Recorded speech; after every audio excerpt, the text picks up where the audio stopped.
Баршаңызға сәлем. Бүгін сіздермен чүбереке дайындаймыз. Ол үшін бізге қайнаған су және тұз және ұн қажет.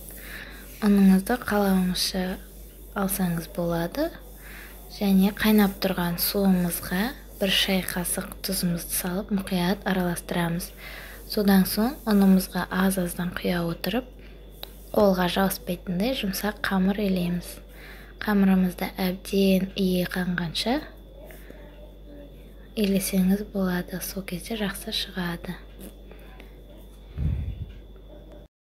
Қамырымызды әбден илеп болған соң 15-20 минутқа салафанға салып қоямыз. Және содан соң қайтадан алып, қайтадан илейміз.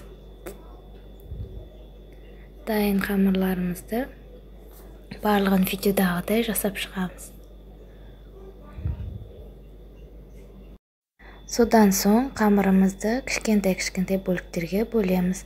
Егер сізде таразы болса, соны қолдансаңыз болады. Сол кезде барлық грамдары бірдей болып жақсы шығады. Чүберекеңіз бірдей формада шығады.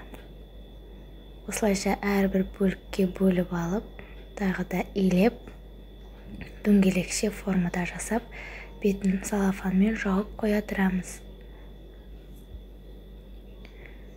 Содан соң начинкасын дайындаймыз. Начинкасын өзіңіздің қалауыңыз бойынша жасасаңыз болады.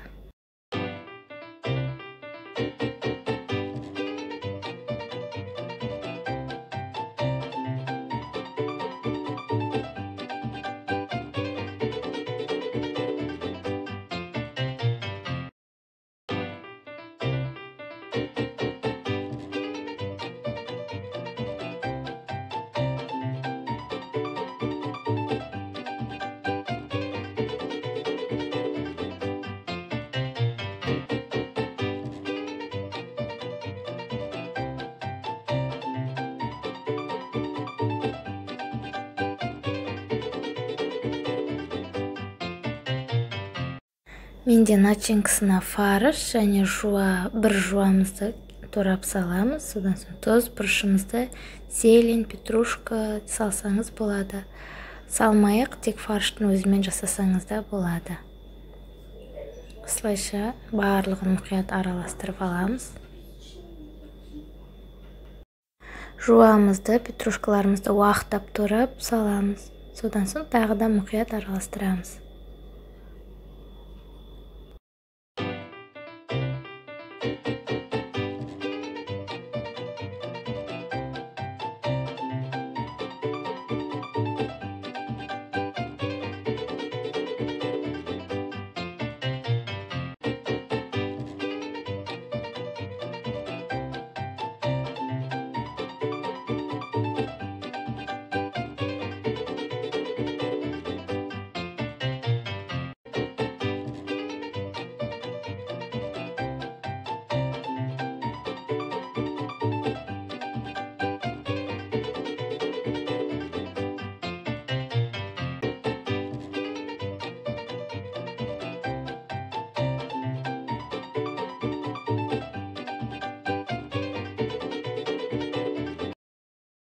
Және де фаршымыз құрғақ болмауы үшін 3 ас қасық шемішкі майын саламыз.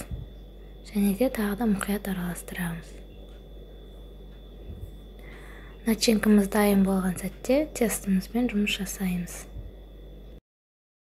Кішкене бөлікке бөлінген қамырларымызды алып, оқтаудың көмегімен видеодағыдай жұқалау етіп жаямыз.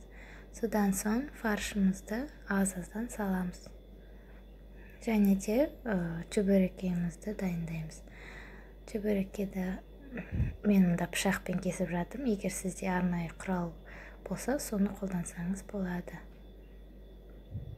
Осылайша барлық чүберекелерімізді дайындап аламыз. Қамырыңызды жұқа етіп жайыңыз. Қалың болып кетпеуі қажет.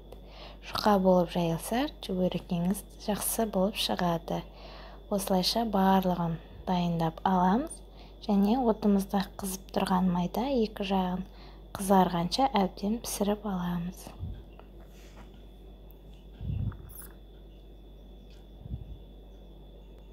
Осылайша біздің чөберекеміз дайын болады, үріліп, дәмді болып шығады. Мінекей видеодағыда көрсетілгендей жұмсақ және дәмді болып шығады. Міндетті түрде жасап көріңіз. Рахмет.